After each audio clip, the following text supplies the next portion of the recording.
नमस्कार, फार्मिस्टो सर्वप्रथम किसान चैनल पर आपका एक बार फिर से स्वागत है। पिछले एपिसोड में हमने जाना कि जीरो बजट नेचुरल फार्मिंग क्या होती है और इसी संदर्भ में आजकल जीरो टिलेज फार्मिंग भी काफ़ी चर्चा पे है।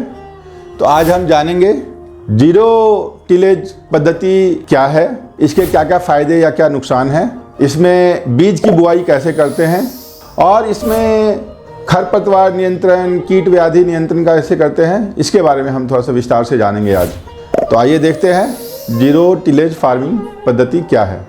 जीरो टिलेज फार्मिंग पद्धति में अभी जो हम चर्चा करेंगे ये मुख्य रूप से हमारे साथ जितने भी किसान जुड़े हुए हैं और जो किसान हमारे बताए गए तरीके पे उन्होंने जो लाभ लिया है, उनको जो फ़ायदा हुआ है, उन्हीं के अनुभव हम आज के आपके साथ साझा करने वाले हैं। कैसे वो लगा रहे हैं, उनको क्या नुकसान हुआ, क्या फ़ायदा हुआ और हमें क्या ध्यान रखना है, ये सारा उनके अनुभव का मिश्रण है और उस सार है और यही हम आज आपके साथ उनके अनुभव को साझा करने वाले हैं। तो आइए हम सबसे पहले जानते हैं जुताई के क्या क्या नुकसान हैं। जो सबसे पहला नुकसान है वो ये है कि जो हर जुताई से मिट्टी की नमी में कमी आती है और मिट्टी का तापमान भी गिर जाता है। दूसरा जो सबसे बड़ा नुकसान है वो ये है कि हमारा जो मिट्टी है वो बहुत टाइट हो जाता है, बहुत कड़ा हो जाता है। हालांकि हम करते हैं मिट्टी को हल्का करने के लिए, लेकिन जब मिट्टी को हल्का करने के लिए हम इतना जुताई करते हैं और उतने मशीन चलता है तो उसकी वजन से जो है सो मिट्टी टाइट हो जाती है। और चूंकि हम मिट्टी की जुताई करते हैं इतने हैवी मशीन से, तो ऊपरी सतह का जो मिट्टी है वो कटाव के लिए बहुत ही संवेदनशील हो जाता है। और चौथा जो सबसे बड़ा नुकसान है वो ये है कि हमारे मिट्टी में जितने तरह के लाभदायक सूक्ष्म जीव रहते हैं, उनका आवास जो है, उनको रहने का घर जो है वो नष्ट वष्ट हो जाता है। आइए अब हम विस्तार से जानते हैं इस चारों नुकसान के बारे में, क्यों ये चारों नुकसान को हमें रोकना बहुत ही जरूरी है और कैसे ये नुकसान हमारे खेती में जो है सो हानि पहुंचा रहा है या हमारी पैदावार को कम कर रहा है। तो सबसे पहले हम जानेंगे मिट्टी की नमी के बारे में, मिट्टी के तापमान में कमी के बारे में। ये हर जुताई से होता है। आम तौर पर औसतन हम ये देखे हैं कि हर जुताई के बाद 1 इंच पानी की जो हम सिंचाई में पानी देते हैं उतना कमी आ जाता है, क्योंकि जब हम मिट्टी को खोल देते हैं एटमॉस्फेयर पे, वातावरण पे, तो मिट्टी में जो भी नमी रहता है वो जो है सो वाष्प बन करके, वाष्पीकरण हो करके वो उड़ जाता है हवा में और मिट्टी में हमें ज़्यादा से ज़्यादा पानी देना पड़ता है, सिंचाई देना पड़ता है। और सिंचाई देने का मतलब है कि खर्चा। तो वो खर्चा को हम कैसे रोक सकते हैं? कम जुताई करके, मिनिमम जुताई करके। और ये आजकल इसलिए ज़्यादा है क्योंकि आजकल हम बड़े बड़े मशीन, बड़े बड़े ट्रैक्टर से ज़्यादा गहरी जुताई करते हैं, तो ज़्यादा हमारा खेत जो है सो, मिट्टी जो है सो वातावरण के प्रति एक्सपोज होता है और उससे वाष्पीकरण ज़्यादा होती है। दूसरी जो सबसे बड़ी समस्या है, मिट्टी बहुत कम्पैक्ट हो जाती है, मिट्टी बहुत संघनित हो जाती है, बहुत टाइट हो जाती है। कोई भी बीज को अंकुरन के लिए, जड़ को अंदर जाने के लिए मिट्टी हल्का होना चाहिए। आम तौर पर मिट्टी का जो कंपोजिशन होता है, हम बात करते हैं कि 50% मिट्टी पार्टिकल्स, मिट्टी के कण होने चाहिए और 50% में 25% हवा और 25% पानी होना चाहिए, जो कि एक आइडियल मिट्टी की संरचना को मदद करता है। तो जब हम बहुत टाइट कर देते हैं, उसमें पानी जाने का जगह नहीं बचता है, उसमें हवा कम हो जाता है कंपैक्शन के कारण, टाइट संघनित होने के कारण, ट्रैक्टर चलाने के कारण या और जो हैवी मशीन चलाते हैं उसके कारण, तो हमारे जो बीज अंकुरित होते हैं उसकी जड़ को बहुत नीचे जाने का मौका नहीं मिलता है। और जड़ जितना नीचे जाएगा उतना ऊपर जो है सो पौधे का ग्रोथ होता है। तो इसीलिए हमको बहुत ज़्यादा जुताई नहीं करनी चाहिए। तीसरी बात करते हैं हम, मिट्टी में इतने सारे सूक्ष्म जीवाणु होते हैं, जीव होते हैं जो हमारी खेती में मदद करते हैं। केंचुआ होता है, दीमक होता है, भृंग होते हैं और भी बहुत तरह के जीवाणु होते हैं जो कि हमारे फसल अवशेष जो खेत में रहते हैं उसको रिसाइकल करते हैं और रिसाइकल करके मिट्टी में वापस डालते हैं। तो उससे हमारा न्यूट्रिएंट रिसाइकलिंग भी होता है और मिट्टी में जो है सो ऑर्गेनिक कार्बन की मात्रा भी बढ़ती है। और जब कार्बन की मात्रा बढ़ती है तो मिट्टी हमारा ज़्यादा फर्टाइल, ज़्यादा उपजाऊ होता है और उससे हमारा पैदावार जाता है और मिट्टी हल्का भी होता है।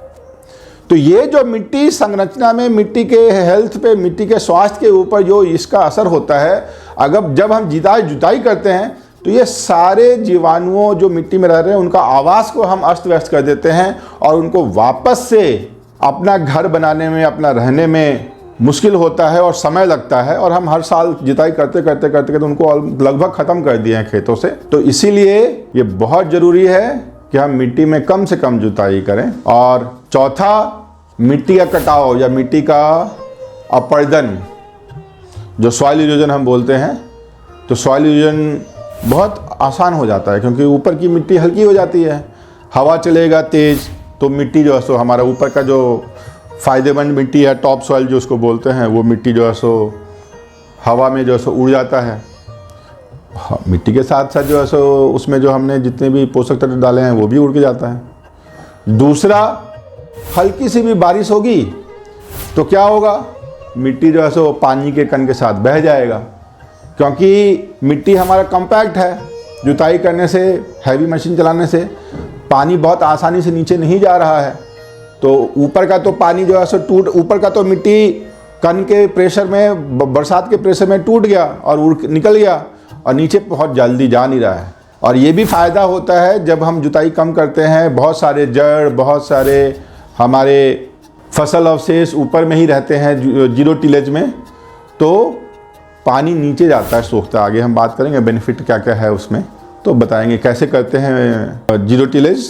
तो ये नुकसान जानने के बाद हमें इतना पता चला कि हाँ, ये नुकसान को तो हमें रोकना चाहिए, इस नुकसान से हमारी उत्पादन कम हो रही है। तो कैसे रोक सकते हैं, क्या है जीरो टिलेज? तो आइए पहले हम जान लें जीरो टिलेज क्या है। जीरो टिलेज में ऐसा नहीं है कि हम बिल्कुल ही जुताई नहीं करते हैं। जीरो टिलेज में हम सिर्फ बीज लगाने के लिए एक लाइन, जहाँ पे बीज लगाना है सिर्फ वहीं पे जो है सो उतना ही एक लाइन सिर्फ जो है सो गड्ढा करते हैं या लाइन खींचते हैं, या बहुत जगह पे सिर्फ ड्रिबलिंग से, जो जहाँ पे बीज लगाना सिर्फ वहाँ पे छेद कर करके उसमें बीज डाल देते हैं। तो ड्रिबलर आते हैं या हैप्पी सीडर आता है या और भी इस तरह के मशीन आते हैं जो कि जीरो टिलेज में मदद करते हैं। उसमें करते क्या है कि खड़ी खेत में, मतलब फसल काटे आप, और पहला फसल काटे आप, और उसके बाद आप बिना जुताई किए सिर्फ ड्रिबलर से आप खेत में जो है सो बीज बुआई कर देते हैं, बिना फसल अवशेष को जुताई करके पूरा निकाले हुए। अब इसका क्या क्या फ़ायदा होता है, जब हम खेत में हमारे फसल अवशेष हैं, खेत में हमारे जो है सो स्टबल्स हैं, जो ठूंठ बोलते हैं, खूंट बोल जाता रहता है, रह जाता है, चाहे वो धान का हो चाहे वो गेहूं का हो, तो वो उसके ऊपर बहुत तरह के असर करते हैं, कीड़े मकोड़े, जीवाणु। और वो क्या करते हैं, उसमें जो पहले से जड़ बना हुआ है वो एक आपको रास्ता हो गया पानी को अंदर जाने का, उसमें हवा है उसमें। और ये जब ऊपर सड़ेंगे, जब ये सारे कीड़े उसके ऊपर काम करके उसको वहीं पे ऑर्गेनिक कार्बन को मिट्टी में और मिलाएगा, तो ये हमारा मिट्टी की संरचना को और बेहतर बना देता है हमारे खेती के लिए, हमारे फसल उत्पादन के लिए। और इतना ऐसा हो जाता है कि जब बारिश हो रही है तो ये रोकता है मिट्टी के कटाव को। पानी सीधा जो है सो, वर्षा का पानी सीधा उतना प्रेशर से मिट्टी को नहीं लग पाता है क्योंकि उसके ऊपर हमारे फसल के अवशेष हैं, तो रोकता है। और मिट्टी हमारा बह नहीं पाता है, मृदा अपवर्दन नहीं होता है, मिट्टी अपवर्दन नहीं होता, इरोजन नहीं होता, मिट्टी का कटाव नहीं होता है। जो भी बारिश हुआ वो हमारे खेत में ही रह रहा है, हमारे खेत से बाहर नहीं जा रहा है और नीचे जाता है। तो हमारा जड़ भी, चूँकि मिट्टी धीरे धीरे हल्का हो रहा है, हम टिलेज नहीं कर रहे हैं, तो हमारा जड़ भी नीचे जाता है और पानी लेता है और ऊपर हमारा पौधा ज़्यादा अच्छा होता है। तो ये हुआ वैसे हमारा जीरो टिलेज में जुताई कैसे करते हैं, सिर्फ ड्रिबलिंग करके, बिना पूरे खेत की जुताई किए हुए फसल अवशेष को वहीं छोड़ देते हैं। वो धीरे धीरे उसके ऊपर जीव काम करते हैं, सूक्ष्म जीव काम करते हैं और उसको भी मिट्टी में मिला देते हैं। तो इससे हमारा न्यूट्रिएंट रिसाइकलिंग भी हो जाता है, जो खेत से हमारा नुकसान हुआ फसल में वो वापस हमारे मिट्टी में मिल गया। और जीरो टिलेज का एक सबसे बड़ा फ़ायदा क्या है कि हमारा जुताई में जो इतने समय लगते हैं, और हम सब जानते हैं कि हमारा फसल कटने के बाद जुताई करने में भी एक सप्ताह रुकना पड़ता है कि हम मिट्टी की कमी को कम करने के लिए कोशिश कर रहे हैं। मिट्टी की कमी जब तक कम नहीं होगी, हम बड़े बड़े ट्रैक्टर जुताई सही से नहीं कर सकेंगे, मिट्टी हल्का कर नहीं कर रहे हैं। तो ये उल्टा हो गया, हमको पानी डालना पड़ेगा बाद में, तो ये हमारा जो समय है वो बचत हो जाता है, क्योंकि हम पहला फसल काटने के तुरंत बाद जो है सो हम ड्रिबलिंग करके और उसमें जो है सो हम खेत में बीज बुआई कर सकते हैं। जो पहले से खेत में जो नमी है, मॉइस्चर है, उसका फ़ायदा उठा करके और हमारे फसल जो है सो उसमें अच्छे से जन्म जाएंगे, बीज जन्म जाएंगे।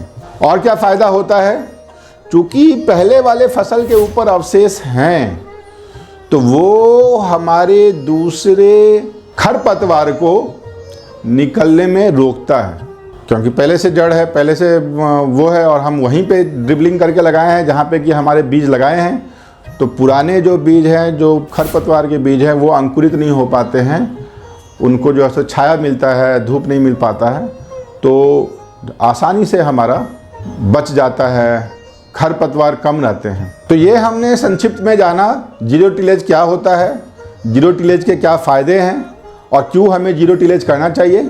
आप हमारे वीडियो को लाइक कर सब्सक्राइब करते रहिए और हम इसी तरह से आपके लिए और अधिक जानकारी लेकर के नई नई तकनीकों के बारे में आपको हम बताते रहेंगे। धन्यवाद।